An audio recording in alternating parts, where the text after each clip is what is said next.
Bonjour et bienvenue à votre débat Presse Éco, débat hebdomadaire qui vous permet donc de revenir sur l'actualité nationale et internationale avec nos chroniqueurs, nos invités qui sont des hommes des médias, des analystes. Avec eux, donc, nous refaisons l'actualité de la semaine ici sur ce plateau. Aujourd'hui, nous allons évoquer au plan national le premier sujet. Il s'agit bien sûr de cette lettre circulaire du ministère de l'administration territoriale qui demande donc la révocation, en tout cas les sanctions des élus locaux dits conseillers nomades. Nous allons donc revenir sur ce sujet. Et puis, second sujet, on parlera donc de ce rapport de fin de mandat du HCROUN, le rapport qui est remis à certaines personnalités ces jours-ci. Nous revenons également sur ce sujet-là. Et puis, en dernière position, il s'agira des nouvelles attaques terroristes dans notre pays, au Burkina Faso. Quelques attaques ont eu lieu ces derniers jours.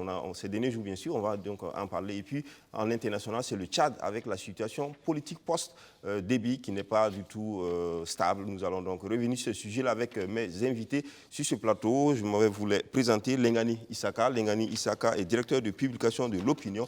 C'est un journaliste. Merci Lengani d'être sur ce plateau. Et puis, à ma droite, Évariste Faustin Konsembo. Il est chroniqueur média. Il est président du SEC d'éveil, qui est une association de défense des droits de l'homme. Il est également premier porte-parole du FORA, qui est le Forum alternatif des citoyens. Merci Évariste d'être sur ce plateau.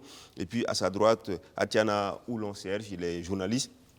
Il est directeur de publication de l'événement qui est un bimensuel d'investigation et d'enquête. Merci Oulon d'être sur ce plateau. Et puis enfin, dernier invité, Joachim Vokouma, donc journaliste et directeur de publication de Kasseto.net. Merci à tous d'être sur ce plateau.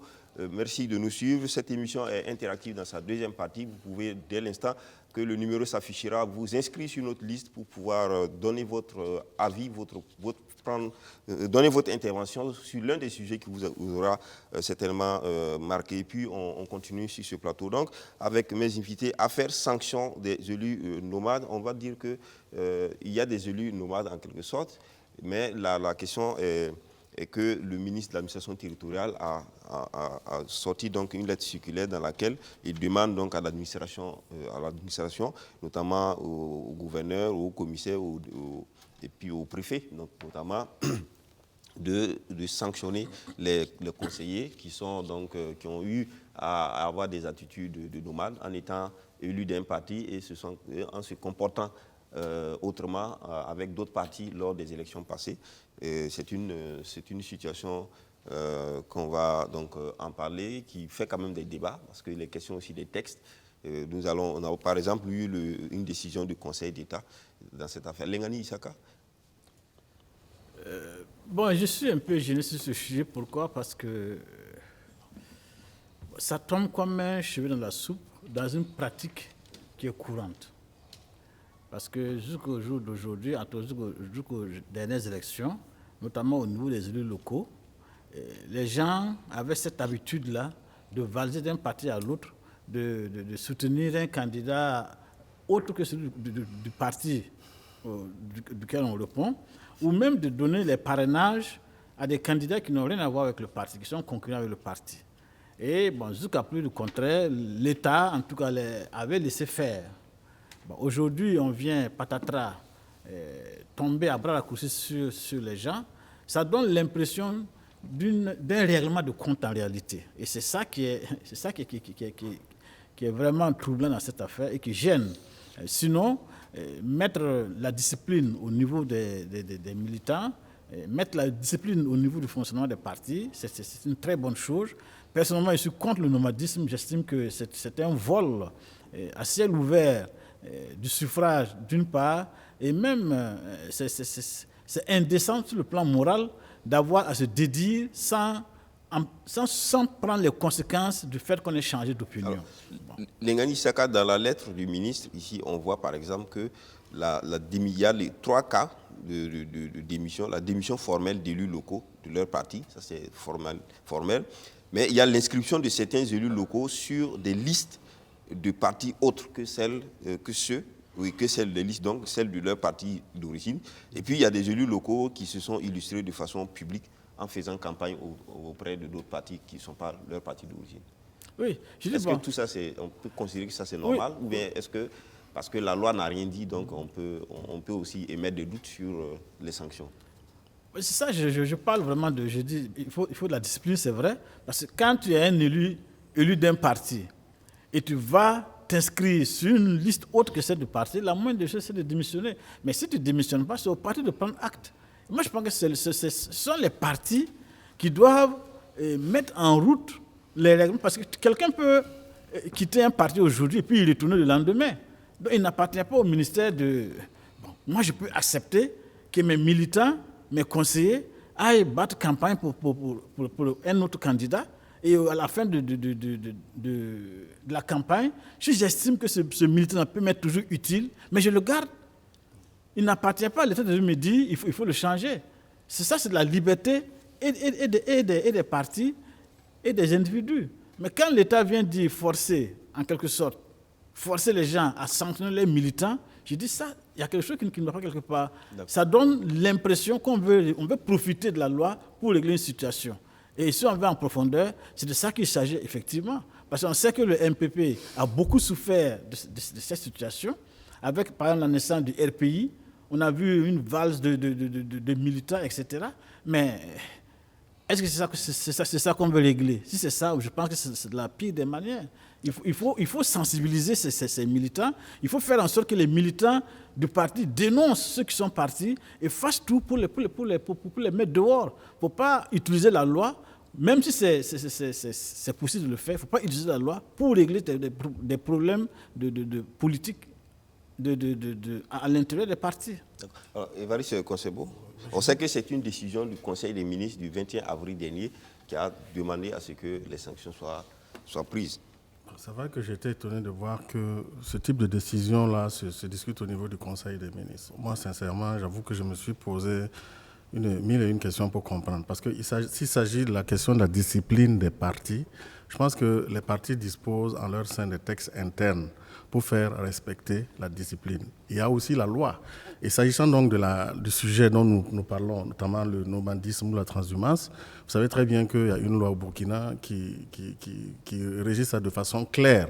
La loi est claire, on dit que si vous démissionnez de vous-même, le mandat revient au parti. Mais si c'est le parti qui vous chasse, en termes clairs, ben vous partez donc avec le mandat. Maintenant, le reste, c'est quoi? Vous avez cité des cas, illustration publique, des gens qui figurent sur des listes. Il appartient donc au parti de constater et de sanctionner, quitte à ce que maintenant, l'élu ou le militant qui ne serait pas d'accord interjecte maintenant, saisisse la justice pour trancher. Maintenant, qu'un tel, je me suis demandé pourquoi est-ce qu'on amène ce problème-là d'abord en Conseil de ministres et que le ministère de l'administration territoriale s'en saisisse. Bon, honnêtement, j'avoue que je ne comprends pas. Peut-être qu'à l'issue de nos débats... Alors ici, on a un acte qui a été posé au niveau du Conseil d'État. Le ministère de l'administration territoriale, en décembre dernier, a saisi le Conseil d'État pour mieux éclairer cette situation. Et le Conseil d'État, dans sa décision, a dit qu'il appartient au parti d'origine, soit d'inviter donc, le militant en question à acter sa démission dans un délai raisonnable et à défaut de constater son départ, de déduire à une démission tacite et d'en tirer les conséquences. Mais en même temps, le Conseil d'État estime qu'il y a donc un vide de la loi. Et donc, le Conseil d'État a suggéré que le gouvernement adopte un texte pour éviter d'être dans une sorte d'impasse chaque fois que de telles situations se présentent. Mais le vide consiste en quoi? Non? Parce que si quelqu'un qui est candidat d'un parti X va se mettre sur une liste d'un parti Y, il revient au parti X de constater, il y a des huissiers, vous savez, la loi quand même, il y a des règles, il y a des usages. S'il y a un constat d'huissier qui constate qu'il a démissionné de fait, c'est le parti qui va le sanctionner. Quitte à ce que la personne sanctionnée, si elle n'est pas d'accord, saisisse la justice pour que la justice tranche. Mais maintenant, qu'on en fasse un sujet national, moi franchement, j'avoue que je ne comprends rien de tout dans ça. Oulon? Bon, on voit que, par exemple, l'ancien Premier ministre Luc Adolphe Thiaw a fait, par exemple, intervenu sur le sujet, où il a estimé qu'il ne voyait pas trop bien comment le gouvernement ou l'État pouvait s'immiscer dans le fonctionnement des partis au niveau de la discipline, surtout de leurs militants.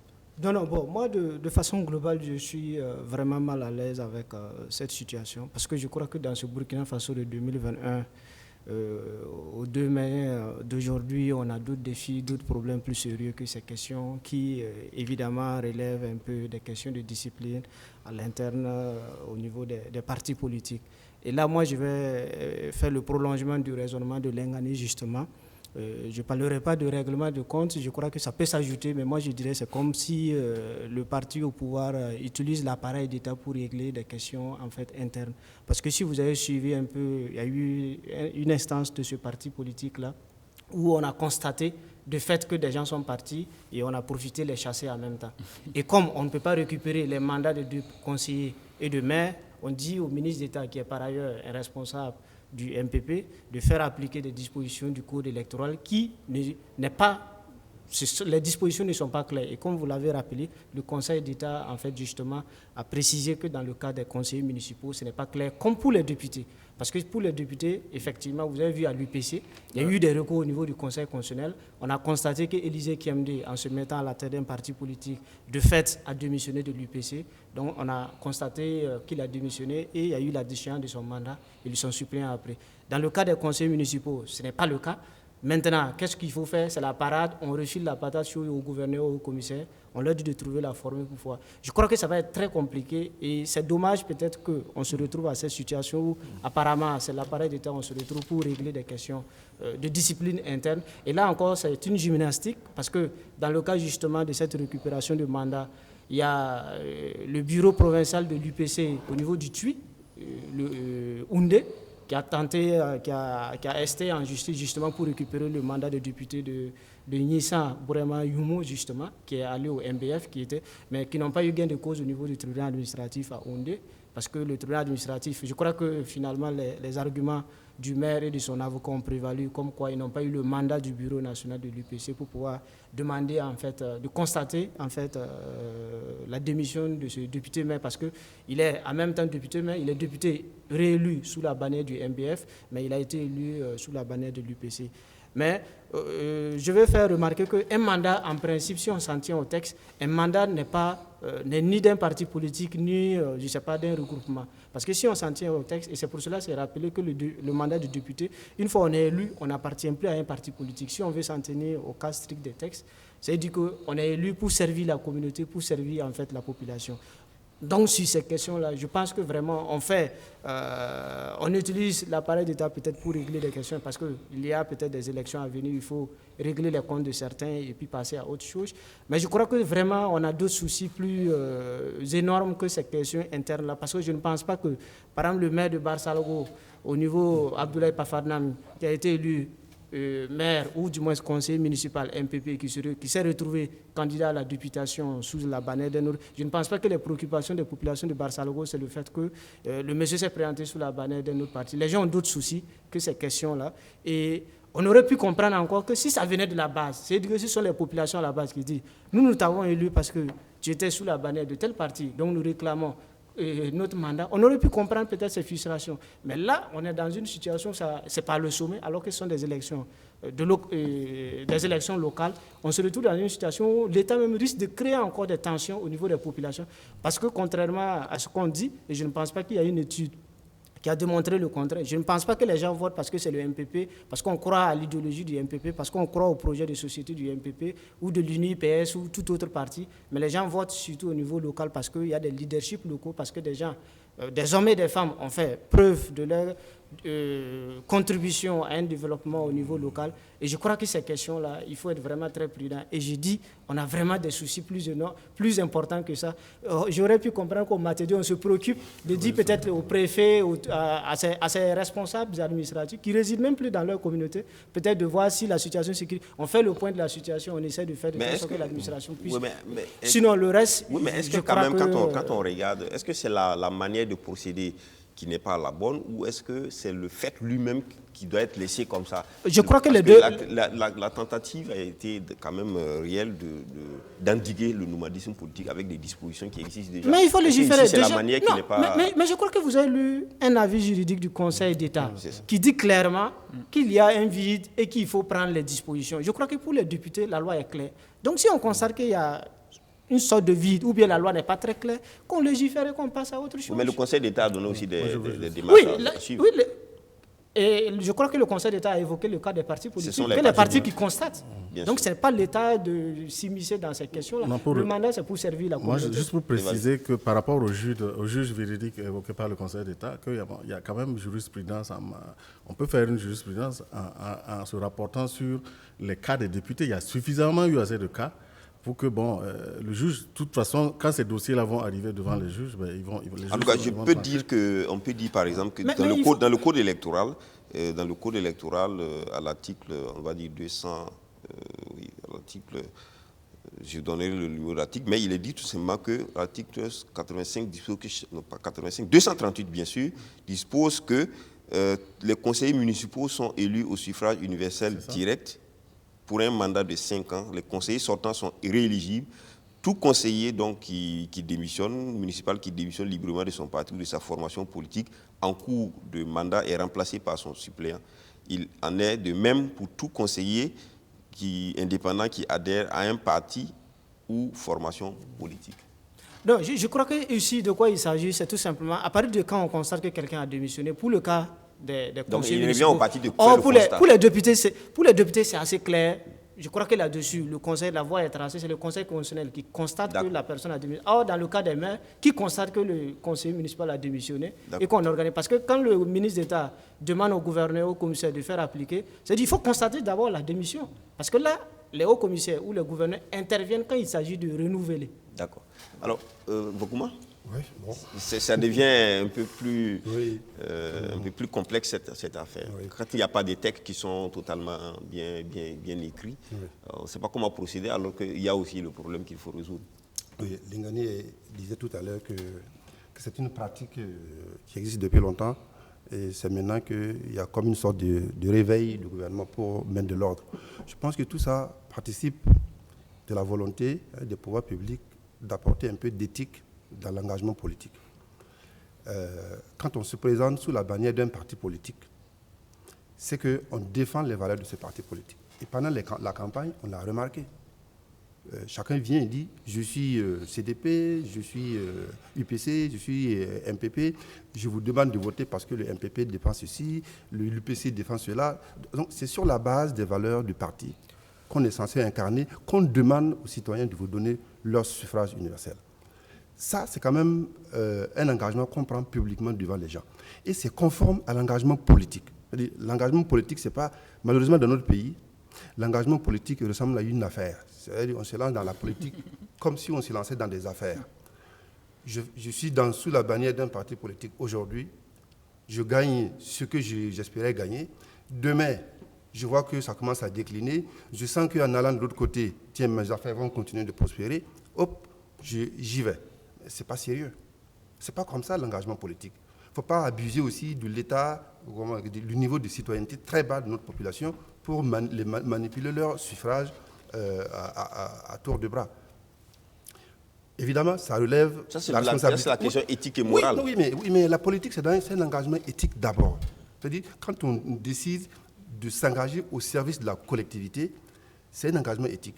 Moi, un opérateur privé qui crée son entreprise pour gagner de l'argent, on ne lui demande pas, personne ne va lui demander de s'occuper des gens. Il a créé son entreprise pour gagner de l'argent. Mais l'engagement politique, ce n'est pas pareil. Ça n'a rien à voir avec ça. Mais malheureusement, il y a un amalgame qu'on a constaté qui fait qu'aujourd'hui, les gens pensent que la politique, c'est une affaire. Mais vous avez tous suivi, ça a été évoqué tout à l'heure, c'est la responsabilité évidemment des partis politiques de veiller au respect de la discipline interne. Vous avez suivi que récemment, il y a à 2 reprises, des responsables MPP ont été exclus du parti parce que pendant la campagne, soit ils se sont présentés sous la bannière d'un parti politique, alors qu'ils n'avaient pas démissionné officiellement du MPP, soit que même s'ils ne se sont pas présentés, ils ont battu campagne pour un autre candidat autre que le candidat du MPP. Oui, et ça a été constaté. Mais ce qui s'est passé, c'est qu'aujourd'hui, jusque-là, toutes les dispositions de la Constitution concernant les députés et du Code électoral concernant les conseillers municipaux, la question est liée à la démission, quand il y a une démission. C'est à partir de ce moment-là que le processus de changement est enclenché. Mais là, il n'est pas question de démission. Les gens n'ont pas démissionné, ils ont juste posé des actes qui peut peut-être être interprété soit comme démission ou pas comme démission. C'est là la question. Non, c'est là le vide juridique qu'on a évoqué tout à l'heure. Et en attendant que justement ce vide juridique-là, de toute façon, même si on vote, on corrige cette loi-là, et qu'on comble le vide juridique-là, vous verrez, les gens vont encore trouver le moyen de contourner, parce que les gens sont tellement imaginatifs lorsqu'il s'agit de capter quelque chose de politique pour eux. Ils vont trouver le moyen de trouver autre chose, de contourner la loi, et pour aller encore faire ce que la loi n'a pas dit de faire, ou interdit de faire.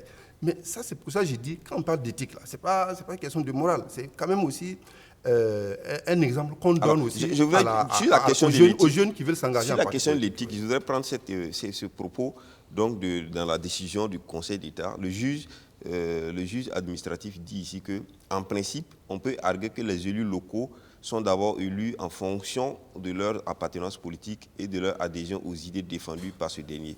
Ils ont donc un devoir moral envers leurs électeurs et il est quelque peu inadmissible que des conseillers municipaux ou régionaux puissent quitter leur parti politique et en rejoindre un autre sans être d'abord retournés devant leurs citoyens pour se faire réélire. Ainsi, le Conseil d'État donne l'avis suivant. Tout élu local qui change d'allégeance partisane en cours de mandat électoral ou tout élu qui s'est présenté sous les couleurs d'un parti en défendant les principes et le programme rompt en quelque sorte ce contrat moral et renie ses présumées convictions d'hier pour adhérer à un autre parti est de ce fait ou tacitement démissionnaire. Oui, ça, c'est l'avis du Conseil. Oui, on ruse. Mais il y en a, on ruse. Vous connaissez la formule de Césaire. Société qui ruse avec ses principes va à la mort. C'est la même chose. Les élus sont des leaders. Attendez, j'ai fini. Les élus sont des leaders. Et ils sont des exemples aussi pour les jeunes. Vous avez vu pendant la manifestation des élèves là qu'ils ont caillassé, attendez, je termine, qu'ils ont caillassé une ambulance, c'est quand même assez grave. Pourquoi ils sont arrivés là? Parce qu'ils n'ont pas de repères. Et les repères, qui incarnent ces repères-là? Ce sont les adultes. Et c'est aussi vrai sur ce dont nous parlons, qu'ailleurs, si les adultes ne donnent pas l'exemple, eh bien, on crée une société de désordre dans l'avenir et ce n'est pas comme ça qu'on va construire. Merci beaucoup. Non, moi je suis d'accord avec la motivation en fait, du Conseil parce qu'il y a un contrat moral entre les élus.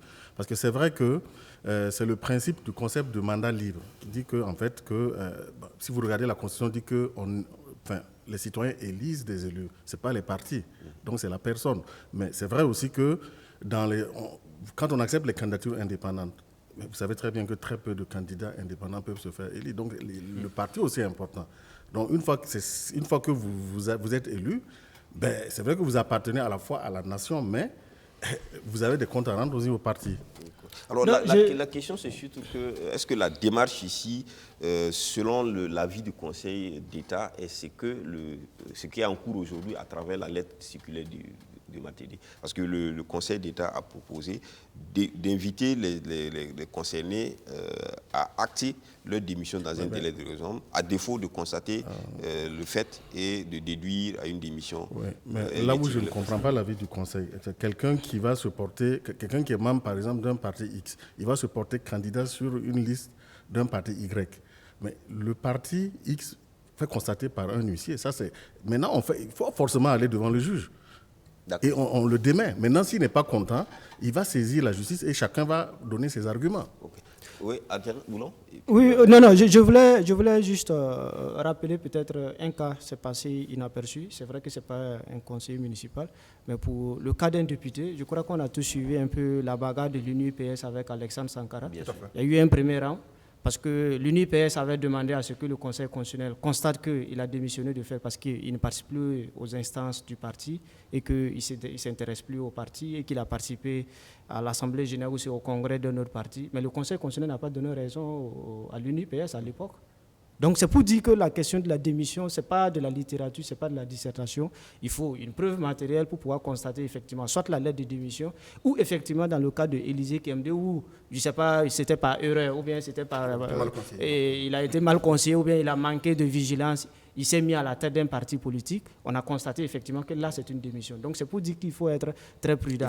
Il faut avoir des faits. Voilà, il faut avoir des faits concrets. La démarche parce que dans la lettre du ministre d'État, vous voyez là où il a énuméré 3 cas. Et effectivement, il y a des cas où des gens se sont présentés sous la bannière d'autres partis, des cas où les gens ont soutenu des candidats, et des cas où il dit qu'ils ont battu campagne. Il faut apporter la preuve que les gars ont battu campagne, justement. Et il dit, il demande au gouverneur ou au commissaire de constater si une des situations seulement est remplie, et vous voyez, c'est la porte ouverte à toutes sortes de situations. Et là, ça devient compliqué. Sur les questions de morale, moi, on ne peut pas contester cela, mais je dis il faut être très prudent. Dans le cas des élections, les gens ne votent pas un parti parce que c'est tel parti, ou bien c'est tel logo, ou bien c'est telle idéologie. Et je ne pense pas qu'aujourd'hui, ceux qui ont remporté les élections, on demande aux plus d'1 million de Burkinabés qui les ont votés, s'ils sont à mesure de nous donner le projet de société de tel parti. Donc les gens votent parce qu'il y a tel leader local. Et pour les indépendants, il faut préciser, oui, de fait, on a accepté les candidatures indépendantes. Mais dans le cas des élections municipales, si vous prenez la commune, l'arrondissement 1, par exemple de Ouaga, vous ne pouvez pas être indépendant seul. Dans chaque secteur, il faut au moins 4 personnes. D'accord. Deux titulaires et 2 suppléants. Ouais. Et dans les villages, c'est pareil. Donc, on ne peut pas dire que parce qu'il y a les candidatures indépendantes, donc c'est trop facile. Sinon, vous allez avoir des témoignages, vous demandez au maire, les gens se battent seuls avec leurs moyens parce qu'on les a votés, parce qu'on les connaît. Ce n'est pas parce qu'on connaît le logo du BPC ou du MPP. Merci, Lengani, pour terminer. Est-ce qu'on a là en face de deux situations? La situation donc, de l'administration centrale qui engage une démarche, mais aussi la situation où le Conseil d'État a donné une procédure aussi à suivre. Est-ce qu'il y a un problème d'adéquation entre les deux? En réalité, quand on lit la décision du Conseil d'État, moi je ne tire rien de bon dedans. Parce qu'ils disent, ça ne résout pas la question. Ça pose des hypothèses. Et là, moi je pense que le juge là, il est vraiment embarrassé. Lui, c'est pas ce qu'il faut décider. Et moi je suis tout à fait d'accord qu'il y a des questions de morale qui sont posées, comme je dis, mais il faut aussi tenir compte des réalités. Comme l'a dit Oulon, on élit les gens, surtout au niveau local, là. C'est les individus qu'on vote. Les gens suivent des individus, des familles, des groupements. Ce n'est pas le logo, le sigle qu'ils suivent. Généralement, c'est comme ça. Et je me dis que, surtout pour cette fois-ci, et je dis, ça donne, le malaise pour moi, c'est que j'ai l'impression que le MPP utilise l'État pour régler ses propres problèmes. Moi, c'est ça la première gêne. Tel que l'administration le fait, ce n'est pas forcément pour le MPP uniquement. S'il y a d'autres partis qui sont aussi dans cette situation, vont en profiter. Mais citez-moi un seul parti qui a limogé 100 militants à cause des élections. Toutes les démissions actuellement, toutes les sanctions au niveau du MPP aujourd'hui, c'est du fait des élections. D'accord. C'est pas du fait d'un militantisme débridé ailleurs. Merci, Lengani. Et je vais terminer pour dire que, peut-être que les partis devraient eux-mêmes se prendre en charge sérieusement sur le plan de la discipline. Pourquoi? On doit constater le départ du militant quand il s'est inscrit sur la liste de l'autre. Oui, ça c'est l'huissier qui constate. C'est seulement qu'il faut constater. Ce n'est pas après l'élection. Et de partis même, on fait ça. Ok, merci à vous. Le PC a montré la voie du reste. Il y a des partis qui ont constaté ça. Dans tous les cas, on va dire qu'il y a l'autorité de la loi ici, parce que le Conseil d'État a donné un avis qui doit normalement pouvoir juste un mot. Je dois rappeler que l'État finance les activités des partis politiques. Quand on accepte de prendre l'argent public, on ne peut pas refuser que l'État mette son nez aussi dans le fonctionnement des partis politiques. Même il faut être clair que ça. Non, d'accord. Ce n'est pas merci. On va continuer. Merci. On reviendra. Merci, Lengani. On n'a vraiment plus pas le temps. On va continuer sur le second sujet. On n'a pas besoin que l'État finance une activité pour que la loi puisse s'appliquer. D'accord. On va continuer. Ce qui est sûr, on aura certainement une relance avec les appels qui vont se faire par la suite. On pourra donc revenir sur le sujet. On continue pour parler du HCROUN. Le Haut Conseil pour la réconciliation et l'unité nationale a fini depuis février, donc a achevé son mandat de 5 ans et a produit un rapport qui est donc, on va dire, remis aujourd'hui d'abord au président du FASO, ensuite à certaines personnalités, certaines autorités morales, commencer par les religieux, le Moro Naba. Alors, ce qu'on peut simplement dire, est-ce que le rapport, on ne l'a pas, malheureusement. On sait que le HCROUN était donc...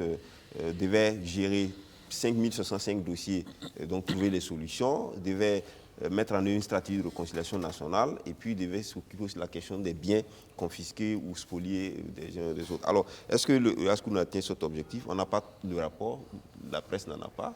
Alors aujourd'hui, on remarque simplement qu'il y a un débat qui revient en filigrane, des sorties du Haskoun. On lit dans ces communiqués publiés par le Haskoun lui-même une sorte de plaidoyer pour continuer. Est-ce que le Haskoun continue ou le Haskoun doit finalement s'arrêter? Beaucoup moins. Oui. Bon, moi, je me suis démené, j'ai vu le rapport. J'ai lu le rapport et puis je l'ai lu. D'accord. Ça confirme malheureusement ce que j'avais déjà dit ici. Que son bilan est, on va dire, bon, je cherche le mot pour ne pas choquer. Voilà. Il est mitigé ou il Bon, n'est c'est pas, même pas il est- mitigé. il est- C'est même pas il n'est mitigé. pas fourni. C'est même pas mitigé. C'est un bilan médiocre. Voilà, médiocre. Parce que vous avez rappelé, c'est 5065 dossiers qui avaient été identifiés par la Commission de réconciliation nationale et des réformes sous la transition. Ils ont identifié 5065 dossiers, qui étaient même une recommandation du Collège des sages. Hein, le Collège des sages qui avait été créé suite à l'assassinat de Norbert Zongo. Et ces 5000 dossiers-là ont été remis au Haskoun. C'est une institution qui a été créée sous la transition que le pouvoir du MPP a maintenue. C'est une des rares institutions d'ailleurs qui a été maintenue. Et ils ont été installés en février 2016. Ils leur ont remis le rapport. Tout a été identifié. 5065 dossiers. En 5 ans, réglez-nous ces questions-là. 5 ans. Il y a 21 conseillers, y compris le président. Et ce que j'avais dit la dernière fois, parce que j'ai passé la nuit à lire le rapport pour voir s'il m'avait mis en difficulté, auquel cas j'allais demander platement des excuses publiques. Malheureusement, Tu as confirmé. Alors, donc les Ça 5065 dossiers, oui. les 5000 dossiers n'ont pas été réglés. Non, voilà ce qu'ils ont réglé. On se retrouve avec combien de Oui, dossiers? ils ont réglé l'affaire du marché des légumes des femmes de Ligemo, là, à Bobo. Hein, ouais. Voilà, on avait été rasé, le marché est en train d'être reconstruit. Il n'y a pas très longtemps même, on a vu le directeur du président qui était là-bas, parce que je crois que c'est les engagements nationaux qui financent en partie ce marché-là. Et puis, il y a les militaires radiés, suite aux différentes mutineries. Là. Il y a 2,389 milliards qui ont été débloqués pour indemniser 750 militaires et 137 policiers. Et puis, voilà, les mutineries du 2011 également. D'accord. Et puis il y a les fonctionnaires du ministère des Affaires étrangères qui avaient fait la grève, qui avaient été licenciés et ils ont été redéployés dans différents ministères suite à des procédures de reprise. Je résume. Donc, Le si bilan, les 50, je résume, 5065, je résume, voilà, il y a 5062 dossiers voilà, qui n'ont pas été touchés. je résume, C'est ce je que ça voulait résume dire. le bilan Ok. du Haskoun. J'allais oublier, ils ont organisé un colloque en novembre 2019, un colloque international de lutte contre l'extrémisme violent, le rôle des femmes leaders. C'était en novembre 2019, financé par le secteur public burkinabé. Alors, il n'y a pas que les dossiers, il y a aussi la stratégie de réconciliation. Est-ce que le Haskoun, dans ce rapport, est-ce qu'il ressort une stratégie de réconciliation nationale? Parce que sinon, Non, on s'étonne que quand le on ministère prend- aujourd'hui, oui, le oui, ministère oui. de M. Zéphirin Diabré est en train de vouloir mettre en place une stratégie. Non, quand on prend le décret qui institue le Haskoun, là, on voit la première, là, c'est régler la question des D'accord. 5065 Oui, c'est dossiers. clairement dit. Hein. Parce que si ces questions avaient été réglées, admettons s'ils avaient même réglé 3000 ou 4000 dossiers, mais on n'aurait pas eu un ministère, peut-être on n'aurait même pas eu un ministère d'État chargé de la réconciliation nationale. Parce que c'est le fond de l'affaire. Le reste, là, c'est voilà, des questions, des sujets qui ne sont pas si importants comme ça à régler. Malheureusement, en 5 ans, ils ont fait. Et je rappelle que leur mission a pris fin le 11 février. Et c'est la semaine dernière que le président du Haskoun allait remettre son rapport hors délai au président du FASO. Et selon mes informations même, on a dû leur demander, mais où est le rapport, hein, de ramener le rapport. Et c'est comme ça qu'ils se sont démenés pour faire le rapport. Merci beaucoup pour ces informations intéressantes qui s'appuient sur le rapport. Donc, ce qu'on va peut-être regarder, c'est un peu à l'issue de ces rencontres où le Ashkroun remet son rapport, il y a un communiqué que le Ashkroun, sur sa page officielle, fait. On a remarqué simplement que, et ça me pose un débat, parce qu'on est dans ce processus de réconciliation. Alors, avec le Moro Nava, le Ashkroun, dans son communiqué, dit, fort du constat des efforts fournis et surtout soucieux de la suite et de la mise en application des recommandations contenues dans le rapport, Sa Majesté a exprimé son souhait de voir le Ashkroun poursuivre sa tâche pour le bonheur de toutes les victimes. Ouais. Alors, un autre rapport, un autre communiqué, le Ashkroun dit, au nom de toute la Fédération des associations islamiques du Burkina, a souhaité que le Ashkroun puisse poursuivre son travail. Alors là, c'est le Ashkroun qui parle. On n'a pas entendu donc les autres aussi parler, mais ça pose au fond le problème du Ashkroun en termes de mandat. Est-ce que le principe, c'est que est-ce que le Ashkroun, dans le contexte politique aujourd'hui de la réconciliation, a toujours sa place, ou est-ce qu'il faut plutôt passer à autre chose? C'est à moi la parole? Oui, bien sûr. Okay.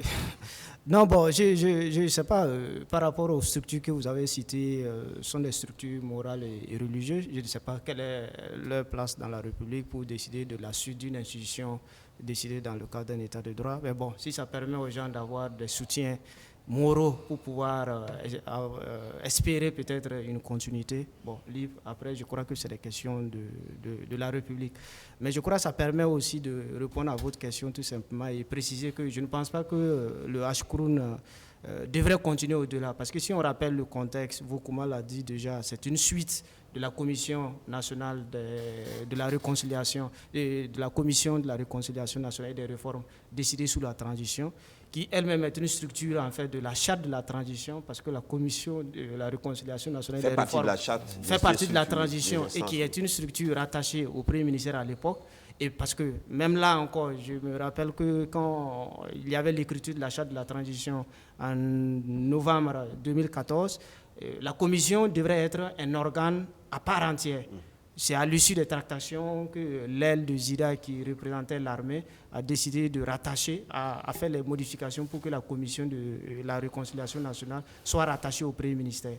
Et c'est à l'issue justement de leurs travaux, effectivement, qu'il y a eu la mise en place, ou du moins il y a eu une des recommandations de cette commission-là, présidée par Monseigneur Paul Ouedraogo, la mise en place du Ashkroun pour suivre effectivement les 5065 dossiers. Ce n'est pas plus que cela. Et quand vous prenez le décret, le mandat du Ashkroun, c'est 5 ans. On ne parle pas de renouveler ou de quoi que ce soit. Mais il faut rappeler, je crois que moi, je ne ferai pas la politique du chiffre, contrairement à Vokuma. Est-ce que les conditions étaient réunies pour que le Ashkroun puisse mener à bien son action? Moi, je dirais que non. Parce qu'il faut rappeler, comme j'ai déjà cité le contexte, on était déjà un passage entre deux régimes, la transition et le pouvoir de Roch-Marc Christian Kaboré. Parce que, comme je l'ai indiqué, si vous prenez les membres du Ashkroun, c'est pratiquement les mêmes que la Commission de la réconciliation nationale et des réformes, excepté Monseigneur Paul Ouedraogo, et Maître Guy Hervé Kam, Rémi Dandjounou, Rassalga Ouedraogo, et je crois Abdoul Karim Saïdou également. Sinon, c'est pratiquement les mêmes personnes qui ont travaillé au niveau de la Commission de la réconciliation nationale et des réformes qui sont retrouvées au niveau du Ashkroun, excepté vraiment quelques départs, comme je l'ai indiqué, il y a Edouard Ouedraogo, le directeur de publication de l'Observateur. Mais en quoi est-ce que ça, c'était un problème pour le Ashkroun de mieux fonctionner? Non, ces personnes ont été nommées par le président de la transition, Michel Kafando, le premier ministre Yacouba Isaac Zida, le président du Conseil national de la transition, Yacouba Isaac Zida. Et ces personnes ont été nommées pour former ou pour construire le Ashkroun au moment où on préparait la prise du pouvoir, ou bien le passage, la transmission du pouvoir de Michel Kafando à Roch-Marc Christian Kaboré. Donc il avait en quelque sorte les mains liées, entre guillemets. Il compose avec des gens qui sont venus, même s'il y a la notion de continuité de l'État. Donc je crois que ce rappel historique permet de comprendre que les conditions, c'était déjà difficile.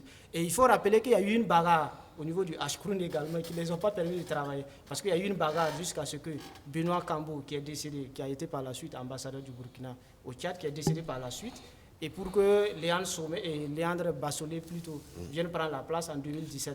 Donc il y a eu une bagarre faite de telle sorte qu'on est arrivé à une situation, l'institution était là mais ne fonctionnait pas. Donc ces éléments, en fait, l'environnement... Alors donc ça voudrait dire que quand l'institution doit donc continuer... Non, je vous ai dit... Non, je n'ai jamais dit ça. Je pose une question. Mais je vous ai dit que c'est un mandat de 5 ans. Moi, je rappelle des éléments de l'environnement, du contexte, pour qu'on puisse comprendre.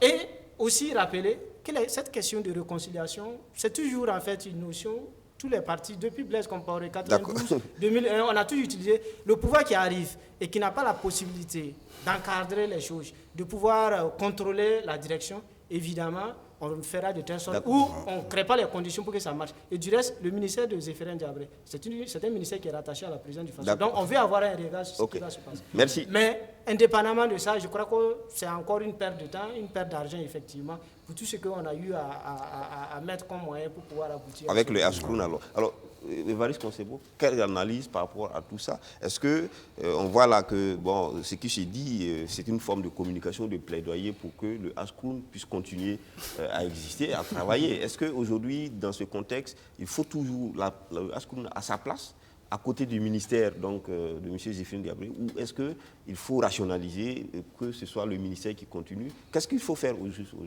Je ne sais pas. Vous entendez, on croirait que le Ashkroun est en train de faire un plaidoyer. Non, on a lu les communiqués qui sont passés. Donc c'est pas son rôle. Bon, mais c'est vrai que, bon, moi, on est au Burkina, tout est possible. Hein. Moi, d'abord, je trouve que le fait d'avoir créé même cette commission, comme vous l'appelez, c'est une commission de la réconciliation nationale et des réformes. C'était pour placer des gens qui étaient à la mode. À l'époque, ça, il faut le dire.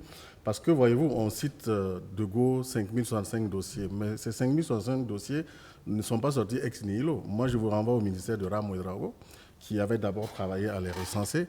Et ensuite, suite d'abord au Collège des sages. Il aurait suffi tout simplement peut-être de mettre des mécanismes. Je pense qu'au niveau même du Collège des sages, il y avait un mécanisme de suivi. Il fallait cette structure-là, on devait la garder, la pérenniser et mettre des gens.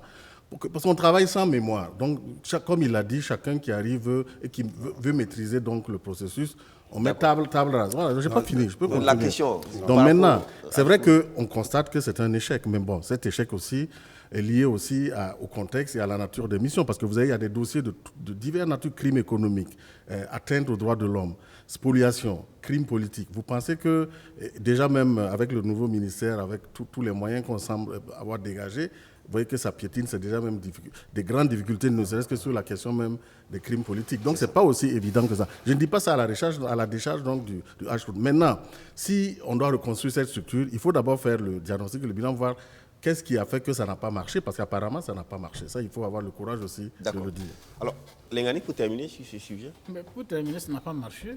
Le Ashkroun était un échec patent, et ce qui justifie le fait qu'on est encore là à tâtonner, à rechercher des voies pour... Mais apparemment, si c'est un échec, l'échec a ses raisons. Oui, absolument. Il n'est pas issu donc, du pouvoir Kaboré, c'est une institution avec des membres nommés par un autre pouvoir et que ça pourrait créer des problèmes. Il y a des difficultés liées un peu à la présidence, avec la crise avec l'ex-président Kambou, etc. etc. Oui, les raisons sont multiples, mais ce qui est là, c'est zéro pointé. Ça, c'est une évidence. Ça, c'est clair. Maintenant, les raisons, elles sont de divers ordres. Effectivement, d'abord, les membres de Ashkroun eux-mêmes doivent se remettre en cause. Si moi, on me confie une mission que je ne peux pas régler, je rends ma démission. Ça, c'est clair. Je ne reste pas dans une affaire dans laquelle mon nom est traîné, alors que je sais que ça va échouer. Je rends ma démission. Si les gars démissionné à l'époque. Ça, c'était au niveau de la commission nationale. Oui, c'est qu'avait démissionné. Si les gens, membres de Ashkroun, ont accepté pendant 5 ans, se foutre entre griffes de la réconciliation nationale du peuple burkinabé, mais ça aide d'en assumer toutes les conséquences.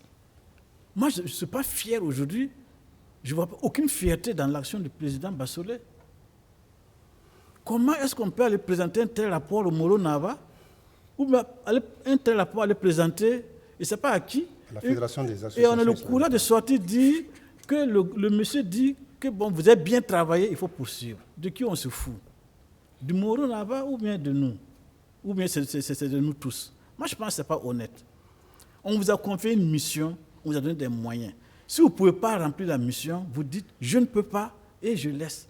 Ou en tout cas, je fais savoir aux mandataires publics, qui sont l'ensemble des citoyens, à travers, on a bien dit, dans le décret clair, il doit organiser des conférences, des concours pour expliquer les missions, etc. Mais j'explique que dans les conditions actuelles, là, compte de tant, je ne peux pas remplir ma mission. Et il me faut tant de temps pour remplir la mission. Ils Alors, n'ont mais le jamais rapport, fait ça. le rapport qui est donné, certainement, il y a des recommandations dans le rapport. Ils ont dû faire vraiment un tour d'horizon Pour de 5 leur ans. mission pour les 5 ans. Aujourd'hui, donc, on pourra, à partir du rapport, certainement que les acteurs vont tirer l'essentiel des problèmes qui Non, sont sur les moyens dont ils auraient pu disposer ou qui n'ont pas disposé pour pouvoir accomplir leur mission. Moi, je ne sais pas si quelqu'un de vous a été mis au courant d'une plainte ou l'expression de dire qu'on n'a pas les moyens, c'est ça qui nous... Moi, je n'ai pas entendu. Je n'ai pas entendu. Donc, mais ils sont seuls. voilà. Donc, ils avaient les moyens, ils avaient les moyens, ils avaient les moyens dans le rapport, humains, ils avaient les moyens humains. Les limites, les difficultés. Oui, bon, ça c'est des trucs superficiels. Il y avait des moyens humains et financiers pour accomplir leur mission. C'est quand même un sujet d'intérêt très sensible, national. Donc, je n'ai pas vu ça. Sur ce que le Mogo-Naba aurait dit, moi j'ai eu quelqu'un qui a assisté à la cérémonie. Voilà ce qui s'est passé. D'après ce que la personne m'a dit, ils remettent leur rapport au Mogo-Naba. Et le Mogo-Naba leur demande, mais maintenant, qu'est-ce que vous allez faire? Maintenant que vous avez fini votre mission, qu'est-ce que vous allez faire? Et il dit, nous avons remis, le président Bassolé dit, nous avons remis notre rapport acquis de droit et nous attendons la suite à donner. Et le Mogo-Naba dit, ok, dans ce cas, restez à l'écoute de cette personne-là. Est-ce qu'on peut en déduire qu'il faut prolonger? Non, j'ai fini. Non, pardon, j'ai fini. Non plus que le Ashkroun fait de la manipulation, de la propagande. Ils écrivent simplement les avis. Non, laisse-moi finir. C'est quoi ça, si ce n'est pas que de la propagande? J'ai fini. Moi, je ne fais pas de l'acharnement sur le Ashkroun, parce que j'ai des amis qui sont dedans. D'accord, ok. Donc, j'ai des amis qui sont dedans. Mais je dis une chose, parce que, bon, nous sommes aussi des journalistes éditorialistes. Si c'était une ONG qui avait demandé ce rapport-là, mais ces gens allaient rendre l'argent qu'ils ont touché pendant 5 ans. C'est 500 000 francs par conseiller et 1,2 million pour le président de Ashkroun pendant 5 ans. Si c'était une ONG qui avait demandé ce rapport-là, ils allaient rendre l'argent. Et aujourd'hui, moi je trouve que c'est indécent. C'est indécent. On parlait d'éthique et de morale tout à l'heure. C'est indécent déjà même de laisser penser que on peut même demander une prolongation de ce mandat-là. Avec ce bilan-là, moi, je suis un peu gêné d'entendre des propos comme ça qui ont été publiés dans leur communiqué. D'accord. Alors, pour terminer... Moi, je voudrais juste apporter une précision. Comme vous l'avez dit, nous sommes journalistes. Il y a eu des faits, et je pense que ce n'est pas contesté. Par rapport à la question des moyens de l'environnement, je précisais. Ils ont été nommés en décembre 2015, c'était vraiment pratiquement à la fin. Ils ont prêté serment en février 2016. En février 2016, je sais que quelques mois après, le président Benoît Kambo, à l'époque, a accordé des interviews. Il n'y avait pas les moyens. 2 mois ou 3 mois après. Au début, il n'y avait pas de démarrage. Et je crois que c'est pour cela que je rappelais le contexte dans lequel... Parce que les gens se méfiaient de l'institution. Parce que, quoi qu'on dise, c'est aujourd'hui un des derniers avatars de la transition. Donc les gens se méfiaient de ce qui va se passer. Et après, comme je l'ai dit... Donc le Ashkroun a été victime. Il y a eu la bagarre, à l'interne qui a emporté le... Voilà. Sinon, je ne dis pas... Voilà. Moi, c'est éducation, on fait l'analyse. Il y a des faits aussi qui ne sont pas contestés. D'accord. Et on peut tabler sur ça pour pouvoir faire le raisonnement et pouvoir s'entendre. Alors, est-ce que le Ashkroun a été donc ostracisé? C'est ce que ça veut dire? Moi, je pense, et c'est ce que j'ai dit. J'ai dit aujourd'hui, comme plein d'acteurs, plein de Burkinabés le pensent, la question de la réussite, c'est devenu un slogan. D'accord. Chaque régime vient, on invoque ça et... Tout le monde veut avoir le contrôle. Et quand on n'a pas le contrôle, on ne crée pas les conditions ou bien on reste passif. Pour que ça évolue. Ça ne marche pas. Donc, dans l'appréciation, et comme Conservo l'a dit effectivement, les 5065 dossiers, c'est tellement énorme. Parmi l'exécution d'une décision de justice, ça n'appartient pas au Ashkroun de l'appliquer. Si ceux qui animent l'appareil d'État sont de bonne foi, une décision de... D'accord, mais il appartient au Ashkroun et même les dossiers qu'on a évoqués. De mettre en œuvre une stratégie de réconciliation nationale. Non, ça c'est autre chose. Par exemple, même les dossiers militaires, les dossiers des militaires radiés, des policiers, il y a eu, quand on dit que ça a été réglé, moi ça me fait sourire. Parce qu'il y a des policiers radiés, des militaires radiés qui ne sont pas d'accord ou du moins contents de la manière dont on les entend le dire. Voilà, donc ça me fait sourire. Donc c'est pour dire qu'effectivement... Merci Oulon. Évariste, vous avez dit juste un mot? Non, moi ce que je dis, on est tous ici constatés que c'est un échec. Merci beaucoup à tous, merci. Sur ce sujet du Ashkroun, on pourra y revenir. On va terminer au plan national avec les dernières attaques qu'on a vues. On avait dit ici il y a quelques semaines, on espérait beaucoup suite au fait qu'il y a eu des négociations, des arrangements, etc., des personnes ressources donc, dans les localités allaient directement négocier avec des combattants qui sont donc des natifs, etc. Mais là, on se retrouve à une semaine assez sanglante, avec des morts, 20 morts parmi des civils, des VDP qui sont tués, des gendarmes qui sont tombés à Yirgou, etc. Alors finalement, Oulon, toi qui as écrit quand même sur la question, est-ce qu'aujourd'hui, on s'est un peu trompé nous-mêmes de croire que les choses pourraient mieux s'améliorer? Bon, je ne sais pas, votre question c'est... Je ne sais pas si c'est en termes d'espoir ou bien c'était... Non, je pose la question, est-ce que non, mais qu'on avait dit, on avait parlé d'actions de négociation isolées, etc. Et tout ça. Je crois que ça c'est une autre paire de manches, c'est une autre dimension. Sinon, je ne pense pas que sur ce plateau, on ait dit que la paix ou la sécurité est revenue au Burkina. Toutes les fois, on a eu à se prononcer sur cette question, c'était de constater qu'il y avait la calmie, mais que la situation n'était pas réglée. Je pense que ce n'est pas en soi nouveau. Ce n'est pas en soi nouveau et que les attaques, ça continue. Et les gens continuent de fuir. Rien que si vous prenez l'indicateur du nombre de déplacés internes, depuis 2016, ça ne fait que croître. Chaque mois, le ministère en charge de l'action sociale publie les chiffres. Je crois que ça ne fait que croître. Donc, c'est déjà un élément pour montrer que la situation, quand même, n'est pas reluisante. Et chaque fois, on se trompe peut-être parce que c'est Ouagadougou, c'est peut-être Bobo Dioulasso. On oublie que le Burkina, ce n'est pas que les deux villes, c'est 214 000 km² et qu'il y a des gens qui n'arrivent toujours pas à dormir et qu'il y a toujours des couvre-feux sur des régions entières, sur des provinces entières. Il y a l'état d'urgence. Donc, c'est pour dire ce qui s'est passé à mais ce n'est pas en soi nouveau, c'est ce que je dis. Je crois que c'est Zimtenga, il y a eu une attaque... Seitenga, pardon, une attaque sur des civils. Alors, on revient encore à cette situation où ce sont des civils qui ont... Il y a quelques semaines avant ça, il y a eu une attaque contre des civils sur des populations de Marcoy qui allaient sur un marché. Donc je crois que sur le fait qu'il y ait cette actualité ou bien ces événements macabres, c'est vraiment pas nouveau. Pour ceux qui s'intéressent à la question, peut-être que ça ne remonte pas, peut-être qu'on s'intéresse peu. Et comme je l'ai dit, peut-être que comme un peu partout, il n'y a plus d'attaques d'ampleur de postes de sécurité, on pense que la paix est revenue. Mais je dis rien qu'un certain nombre d'éléments d'indicateurs permet de dire que la situation, on est vraiment dans une situation de paix ou de sécurité relative et qu'on a encore du chemin à faire. Évariste? Non, c'est vrai que dès le début, nous avions tous convenu que l'attente d'une solution devait s'inscrire dans la durée, mais aussi dans l'amélioration aussi de la gouvernance aussi. Mais c'est vrai que quand vous remarquez, les attaques étaient quand même multiples, hein, notamment le fait marquant, c'est la patrouille mixte, en fait, anti-braconnage. Et là, j'ai vu le communiqué en fait, du porte-parole du gouvernement et je trouve qu'il est un peu culpabilisant à l'endroit. Par exemple, on dit le Burkina invite ses amis à respecter les consignes. Mais or, il oublie que dans ce cas d'espèce, pour les étrangers qui ont été tués, ils étaient comment dirais-je, ils étaient dans un convoi encadré par les FDS. Donc, il faut se poser des questions, qu'est-ce qui n'a pas donné. Mais toujours est-il que ça aussi, il faut avoir le courage, comme le Ashkroun, hein. Il y a quelque chose qui ne marche pas dans la stratégie, dans la déclinaison des actions et tout. Et moi, je ne suis pas de ceux qui pensent qu'il faut forcément l'argent, parce que je pense qu'on a les ressources. Peut-être que c'est l'utilisation, parce que quand vous voyez des patrouilles mixtes, on sait que ce genre d'opérations, quand même, ne peuvent être efficaces que quand c'est soutenu par un appui aérien. Et on a quand même une expérience de ces cas d'embuscade, de ces cas d'attaque. Bon, je pense, à mon avis... Alors, mais pour le cas de Pama, il s'agit peut-être d'une ONG qui faisait donc, mettant en œuvre son programme de formation d'une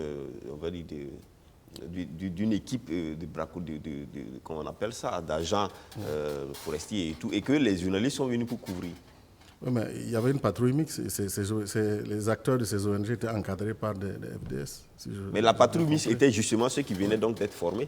Bon, oui, mais bon, ces genres d'opérations-là, quand même... Est-ce qu'il y avait à écouter le gouvernement? C'est vrai, c'est sérieux. Moi, le gouvernement, oui.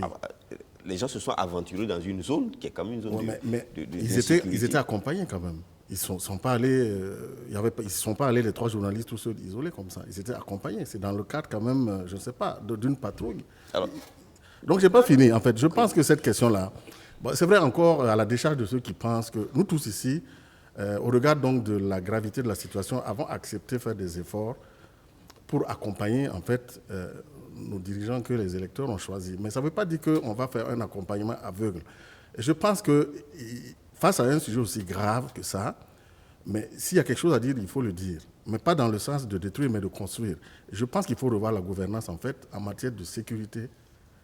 Il y a quelque chose qui ne va pas, il y a un problème très sérieux dedans. Et il faut mettre les hommes qu'il faut à la place qu'il faut. Merci. Non, c'était par rapport aux événements de Parma. Je crois que si on fait attention, ce n'est pas que le gouvernement culpabilise ou un truc comme ça, mais si vous faites attention aux communiqués même de l'Union européenne, ce n'est pas comme ils ont l'habitude de faire. Ils sont restés très prudents parce qu'à quelque part, peut-être ils reconnaissent qu'il y a eu une certaine négligence ou bien imprudence. Donc c'est pour dire que ce n'est quand souvent peut-être on le dit, ce n'est pas forcément. Et effectivement aujourd'hui quand vous prenez les éléments, vous vous rendez compte que peut-être on a sous-estimé en fait la puissance de feu des terroristes là, par rapport au truc. Parce que c'est ressorti qu'il y a eu la riposte jusqu'à ce qu'il y ait épuisement de munitions. Et après, ça c'est autre chose. Maintenant, est-ce que la mission a été vraiment préparée? Est-ce que c'était une escorte en bonne et due forme? Parce que pour ceux qui ont déjà participé à une mission d'escorte, ils savent que ce n'est pas seulement des gens motorisés. Voilà. C'est vraiment tout un arsenal. C'est comme si on est dans un autre pays. Vous, comment, Lengani? Oui, bon, moi je crois que quand même, c'est quand même sérieux parce que c'est dramatique. D'abord sur le plan de la reprise des violences, des attaques, etc. Je suis dans le même avis que Boulon pour dire que bon, il ne fallait pas s'attendre à ce que du jour au lendemain, vraiment la paix revienne, tout le monde devienne gentil, etc. Non, c'est impossible, qu'il va prendre du temps pour se mettre en place. Et c'est pied à pied et à tout moment, on peut avoir des situations conflictuelles, locales, qui engendrent des violences, etc. Bon, mais il reste entendu que le contexte de manière globale ne rassure pas. Et là, je suis tout à fait d'accord avec le docteur Constantino pour dire qu'il y a quelque chose qu'il faut revoir au niveau de la gouvernance, au niveau de la sécurité. Il y a des choses qu'il faut revoir en profondeur. Bon, et ça passe débat sur un plateau de télévision, mais c'est une évidence qu'il faut revoir les choses. Mais par rapport à l'incident de Parma, je dis que c'est extrêmement grave, c'est proprement inadmissible. Parce qu'on dit que les gens sont aventurés dans des zones dangereuses, etc. Mais ça, c'est de notre responsabilité. C'est de la responsabilité de l'État de Burkina Faso. Et le pouvoir actuel met en danger l'ensemble du peuple burkinabé. Parce que c'est ça la réalité aussi. 3 journalistes européens, ce n'est pas 3 kidam burkinabés, ce n'est pas 3 FDS même. C'est-à-dire l'ampleur que ça prend par rapport au pays, c'est multiplié par X. Donc quand c'est dans des situations comme ça, il faut quand même se mettre au sérieux pour une fois. Et on ne peut pas laisser des gens comme ça aller tout en sachant les conséquences qui vont lui tomber sur le pays. Je dis une vie. Alors, qu'est-ce qu'il aurait fallu faire? Il aurait fallu empêcher que les gens y aillent. Oui. Qu'est-ce qu'on a à former des gens au braconnage dans une zone où c'est une zone de guerre? Moi, je ne sais pas. On ne sait pas si ça marche quelque part. Non, mais il faut... Moi, je ne sais pas. Et je dis... C'est une ONG qui... Oui, alors l'ONG, elle vient dans un pays là. Donc c'est elle qui est responsable parce que c'est... Ah non, pas du tout. C'est nous qui sommes responsables. Le général vient chez nous. Nous pouvons dire non, écoutez, pour vos formations en braconnage, là, actuellement, nous, on a des questions de terrorisme ici qu'on est en train de gérer. Après ça, on va s'occuper du braconnage. Même s'il est vrai qu'on sait que ces questions-là sont liées, c'est-à-dire le braconnage est lié au terrorisme, on sait. Mais ce n'est pas des experts internationaux, des civils de surcroît qui vont venir dans une zone de guerre faire de la formation, s'il vous plaît. D'accord. On n'en sait pas trop exactement sur les termes de cet accord, que l'ONG puisse le faire ici ou là. On ne sait pas trop. Dans tous les cas, il y a eu problème. Vous savez, dans de pareilles situations, il y a des gens aussi qui prennent des risques. Moi, je me rappelle, j'étais allé derrière la frontière à la Côte d'Ivoire, Burkina, en 2002. La frontière était fermée. On ne pouvait pas y aller. Moi, j'ai traversé, je suis allé rencontrer les rebelles là-bas. C'est des risques que j'ai pris. Et ils ont peut-être aussi... voilà. Et les deux journalistes sont connus pour être des journalistes, des reporters de guerre. Donc, c'est leur matière. C'est leur matière. Vous avez beau faire, ils vont trouver les moyens pour y aller. Je pense qu'en rappelant que voilà, le contexte sécuritaire est préoccupant, qu'il faut éviter. Il y a des zones, eux, ils savent, l'ONG qui les envoie là-bas, c'est que ce contexte, cette zone-là, c'est une zone qui est sous couvre-feu depuis plusieurs mois. Ils savent que c'est une zone où l'insécurité est à peu près à l'est, le nord et le centre-nord, c'est l'épicentre. Donc il fallait une question de fermeté pour...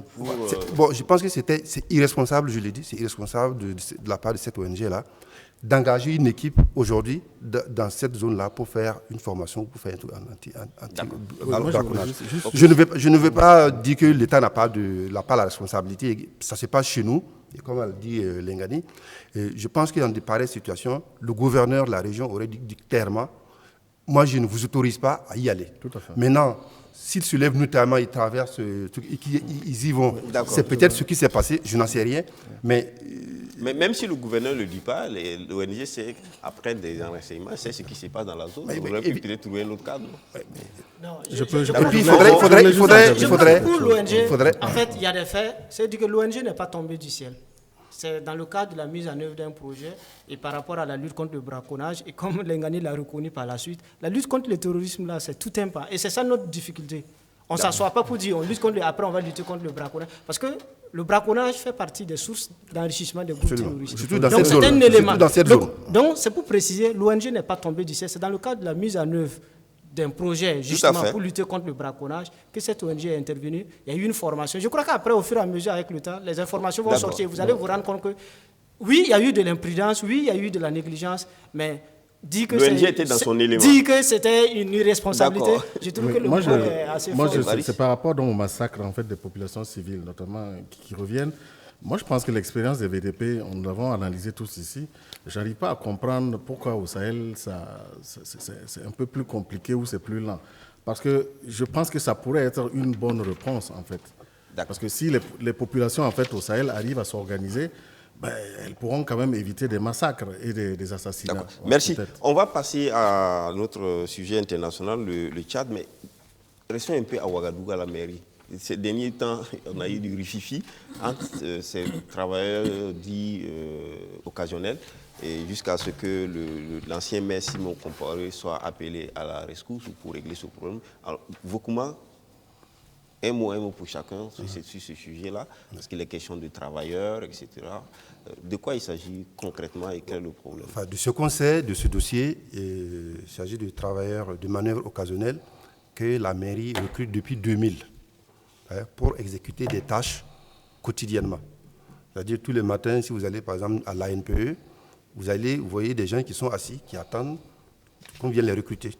Il y a des gens qui sont dans le bâtiment, ils viennent, ils regardent, ils disent « j'ai besoin de 3-4 manœuvres ». Il prend, il va faire son travail. Le lendemain, il n'a plus de travail, bon, il les laisse. C'est exactement la même chose qu'à la mairie. Ce sont des gens qui sont recrutés tous les matins. À la tâche. À la tâche. Donc, il y a des tâches à exécuter. Ils sont recrutés. On les affecte sur des lieux où ils doivent élaguer, par exemple, des arbres ou ramasser des ordures, curer les caniveaux. Par exemple, c'est des tâches de ce type-là. Et il y a des contrôleurs qui vont vérifier, effectivement, qu'ils sont sur le terrain et que la tâche est exécutée et ils pointent. C'est comme ça. Il y en a qui viennent aujourd'hui, demain ils ne viennent pas parce qu'ils ont trouvé autre chose à faire. Il y en a qui viennent pendant un mois de façon continue ou qui disparaissent, qui reviennent 6 mois.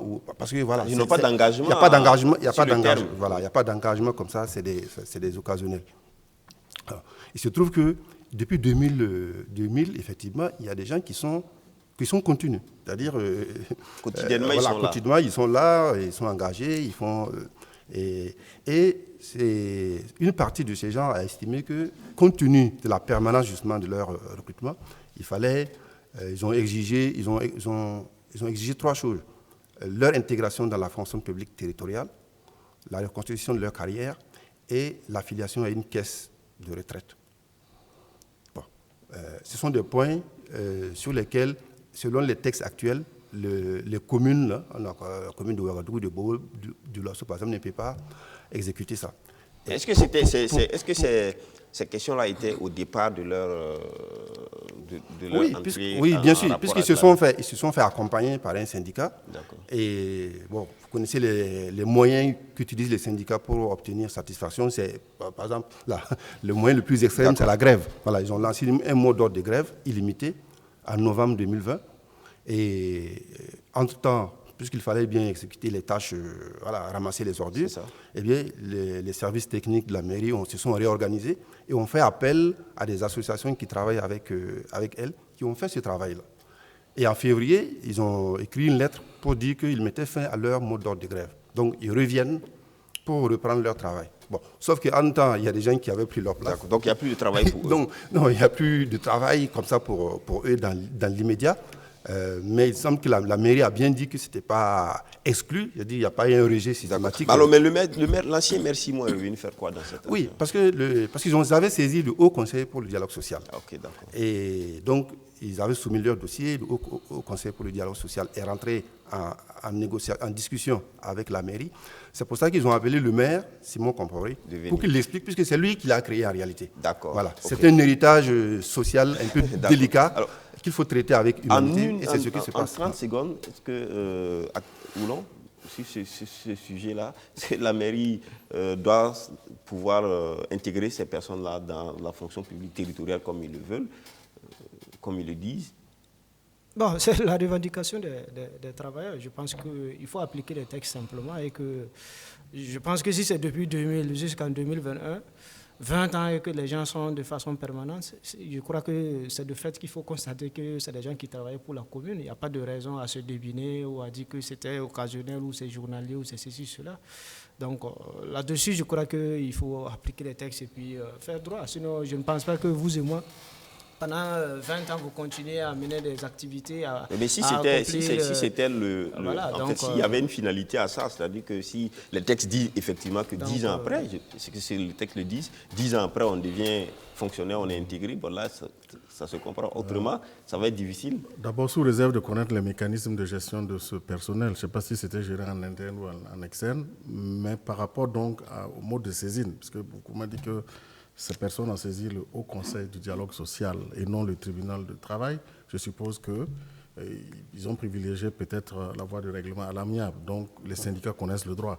S'ils étaient dans leur droit, ils étaient fondés, je suis sûr qu'ils auraient saisi donc, le tribunal de travail. D'accord. Lengani, terminez ou en 1 seconde, 2 secondes sur ce sujet qui quand même pose le problème des familles. C'est des vieilles personnes, c'est des vieilles dames, c'est quand même des familles qui sont aujourd'hui dans cette situation. Donc, ce que je vais dire va peut-être déplaire, mais bon, c'est mon opinion. Et je crois que aujourd'hui la mairie est victime de sa charité. De sa charité, voilà, c'est ça. Merci pour le mot. Et effectivement, en créant, dans une autre vie, j'ai été conseiller municipal, la commune de Ouagadougou. Effectivement, c'est des actions qui ont été très souvent imaginées pour vraiment faire face à des besoins de... On crée même en fait le travail pour que les gens puissent travailler. Parce qu'on a besoin vraiment de soulager la population, etc. Bon, maintenant, dans la gestion, moi, je crois qu'il y a eu des erreurs. Parce que quand vous utilisez les mêmes personnes pendant 20 ans, mais pendant... Bon, quand même, il faut les reconnaître des droits. Mais si on a fait... Et ça, c'est quoi? Ça, ce sont les passe-droits. Ceux-là qui réclament aujourd'hui, là. Si vous voyez, en fait, c'est des gens, c'est des amis d'un tel, de quelqu'un, un tel qui a donné le nom, etc. C'est ça. D'accord. C'est-à-dire qu'on ne démocratise pas le système comme c'était conçu au départ. D'accord. Où ça devait être des gens qui roulent, et là, bon, tu viens, tu fais 1 mois, 2 mois, une autre personne a la chance de venir faire le même travail, etc. D'accord. Merci Lengani. Merci Lengani. On n'a pas assez de temps, mais bon, ce qui est dit déjà, on pourrait revenir là-dessus. On va terminer avec le Tchad. La situation au Tchad aujourd'hui, Lengani, situation politique, on a vu des manifestations, il y a eu des morts dans les rues.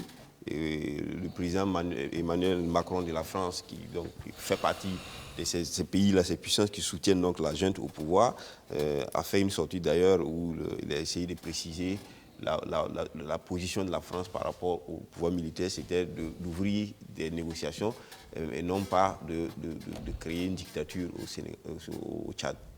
Moi, je crois que ça, c'est un peu de la foutaise, hein, excusez-moi du terme. Vous ne pouvez pas marcher sur la constitution du pays et puis, bon, ensuite dire non, c'est pas une dictature. C'est pas possible. Moi, je pense que le vrai problème, c'est que l'Afrique, je ne sais pas, c'est nous-mêmes, je prends le cas du Tchad, c'est eux qui ont écrit leur constitution, c'est eux qui ont mis le président de l'Assemblée là, c'est un gars du CELA, c'est lui qui devait prendre le pouvoir. Et toutes les institutions sont contrôlées par des gens de Idriss Déby. Pourquoi donc, à la mort de ce type-là, il faut que ce soit son fils, au lieu que ce soit les institutions, puisque quand on a mis les gens là, c'est des gens auxquels on a confiance. Puisque le pays est en guerre, le pays est dans une situation de guerre. Il y a une rébellion dans le pays. Est-ce qu'il y a un article de la Constitution qui dit que quand le pays est en guerre, c'est le fils qui remplace? Non, pas du tout. On a dit que, quelle que soit la situation, si le président vient à être incapable de gérer, c'est le président de l'Assemblée, par exemple, qui prend. D'accord. Et c'est un homme du Sérail, il n'est pas venu d'ailleurs, il n'est pas venu de l'opposition, c'est un gars du Sérail. Pourquoi créer donc une situation nouvelle alors que la loi qui règle la question le président de l'Assemblée, suite à un rapport de réunion du bureau, a dit qu'il s'est lui-même désisté de prendre le pouvoir. Alors, Évariste Consebo, la situation du Tchad aujourd'hui, c'est vrai qu'il y a le pouvoir militaire, donc le comité militaire qui est là, mais la classe politique ne semble pas s'aligner sur cette démarche. Qu'est-ce qu'il faut faire? Est-ce que finalement le Tchad va s'enliser?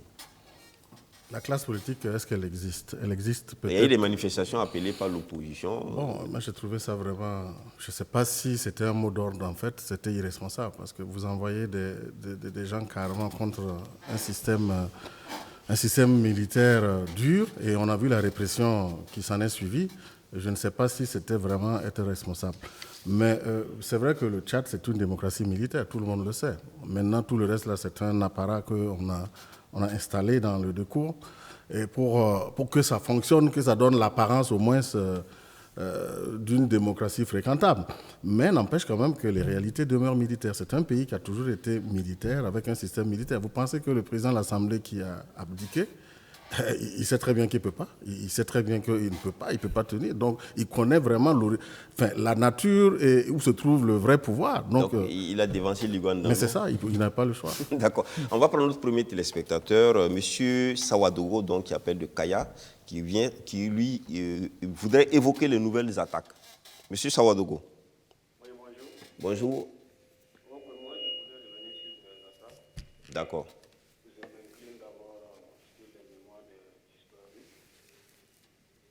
Mais en fait, en réalité, au Burkina, ici, les attaques n'ont jamais diminué. C'est vrai qu'il y a l'accalmie, comme on le dit. Et cette accalmie, elle est faite que la situation... Parlez un peu plus fort. Hein. J'ai dit, allô? Parlez un peu plus fort. Donc, il dit le fait qu'il y avait l'accalmie, c'est le fait que la population ne vit plus dans les zones. Et que, bon, les gens sont cantonnés dans les villes, il y a moins d'attaques d'ampleur. Et on a passé le temps à dire qu'il y a l'accalmie, alors que dans la réalité, il n'y a pas l'accalmie. Si vous regardez les chiffres de la fourniture, nous avons 1 147 690 déplacés en mars, contre 1 121 930 dans le mois de février. C'est une augmentation qui est quelque chose. Mais pour finir, pour les attaques, je pense que les médias aussi ont un rôle dans le problème. La plupart des médias, qui sont les médias standards comme la télé ou la radio, ne couvrent les attaques pour cela. On ne parle plus. Quand il s'agit de l'inauguration d'un hôpital, tous les médias sont là. Mais quand c'est une attaque, ou une attaque de 2, 3 personnes, ou bien 2 personnes, les médias n'en parlent pas. Ce qui fait que l'opinion pense qu'il y a la crise. Pour finir, je vais vous donner un exemple simple. Le 14 avril dernier, et lors d'une opération, un missile a tué une femme et ses enfants à Djibouga, dans la province de Salmatenga. Mais quand je suis sur la toile, pour voir sur les réseaux sociaux, aucun média en ligne n'a fait cas, aucun média standard n'a parlé. Et c'est ce qu'on pense qu'il y a la calmie. Sinon, en réalité, ceux qui suivent de près, comme l'a dit Salou Boudon, savent qu'il n'y a pas la calmie. Le fait est que les gens sont cantonnés dans les villes. Dans les villages, il n'y a rien. D'accord. Oui. Non, c'est pour vous dire merci pour votre intervention. Oui, pour ce qui concerne les médias, bon, on ne peut pas aussi prendre toute information pour balancer. Il faut quand même recouper. Il faut souvent avoir l'information, la bonne information, parce que la question sécuritaire est très sensible aussi. Oui, je me dirais que les armes que j'ai prises là, simplement, comme un média qui l'exprime beaucoup, d'aller vérifier voir si c'est vrai ou faux. D'accord. Merci, M. Sawadogo. Non, je crois que c'est par rapport à son interpellation. Je crois que effectivement, c'est comme si c'est le marteau et l'enclume. Parce que pendant longtemps, le discours, et même jusqu'à présent, on mène les débats. Par exemple, la population pense qu'on ne fait pas suffisamment par rapport à la situation sécuritaire. Au niveau des têtes pensantes, au niveau des forces de défense, on pense qu'il ne faut pas démoraliser les troupes, il ne faut pas en parler tout le temps parce que ça crée la psychose. Et vous voyez, c'est ça en fait le problème. Or, on oublie, chacun essaie de jouer en fait son rôle tout simplement. Parce qu'on n'en parle pas, on pense que ça va, alors que ça ne va pas. Et les gens aussi ont des attentes. Or, le fait d'en parler, ça permet aux gens aussi de connaître l'environnement dans lequel ils vivent. Est-ce que la situation s'arrange? Est-ce que ça ne s'arrange pas? Et je crois que c'est aujourd'hui l'expression que je vais dire, on tombe un peu dans l'autocensure en pensant qu'on veut aider, alors qu'on n'aide pas du tout. Merci. On continue avec le Tchad. Non, pour le Tchad, je pense que vraiment, par rapport à votre interpellation pour le président de l'Assemblée, j'allais continuer le raisonnement de Lengani. Je ne sais pas s'il y a une disposition dans la Constitution tchadienne qui dit qu'on doit demander l'avis du président de l'Assemblée s'il est d'accord ou pas qu'on suspend la Constitution. Je ne sais même pas c'est quoi en fait cette histoire-là. C'est vraiment dramatique en fait ce qui se passe là-bas, de façon cyclée qu'on arrive à cette situation.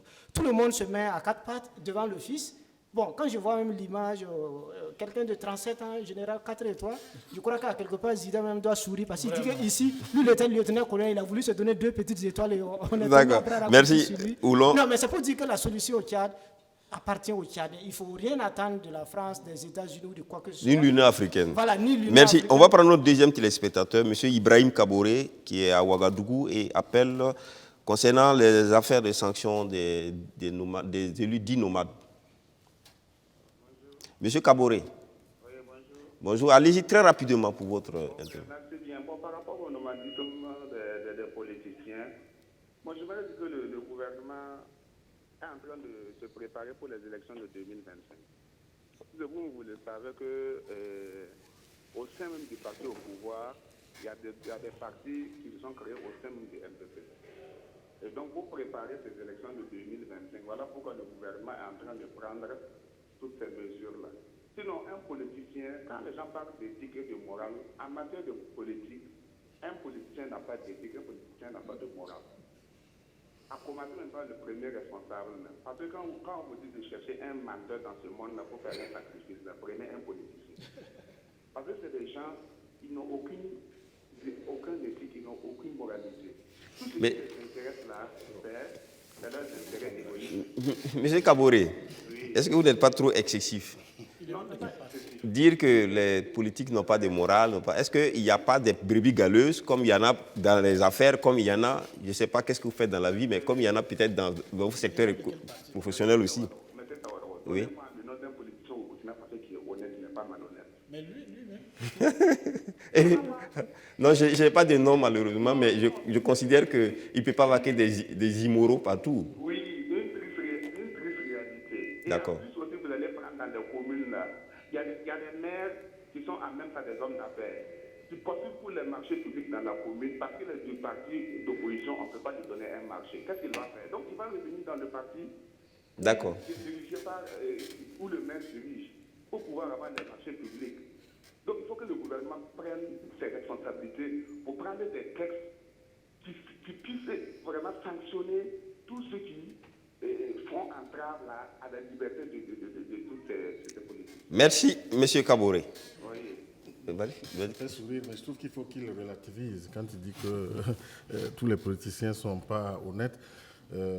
Dans d'autres démocraties plus développées, je veux dire, en fait, il y a un lien, parce que les politiciens aussi sont le reflet des populations. Si vous avez affaire à une population qui n'est pas honnête et qui est malhonnête, vous aurez des politiciens malhonnêtes et qui ne sont pas éthiques. Donc c'est ça aussi. Ça va ensemble, ça va de pair. Beaucoup. On termine avec le Tchad et puis bon, oui, la question éthique de M. Kaboré. Bon, pour le Tchad, on a bien vu le rôle que joue la France dans cette succession dynastique. Et on a vu le rétro-pédalage du président Macron, qui après avoir dit qu'il apportait le soutien à la transition militaire, et ensuite vu la réaction de l'Union africaine, La pression des Tchadiens aussi. L'Union africaine et la pression des Tchadiens fait un rétropédalage lors de la visite du président Tshisekedi pour dire qu'elle n'apporterait pas de soutien à ce type de succession dynastique. Bon. Mais c'est quand même un acteur majeur du jeu politique tchadien parce que le dispositif épervier est au Tchad depuis 1986.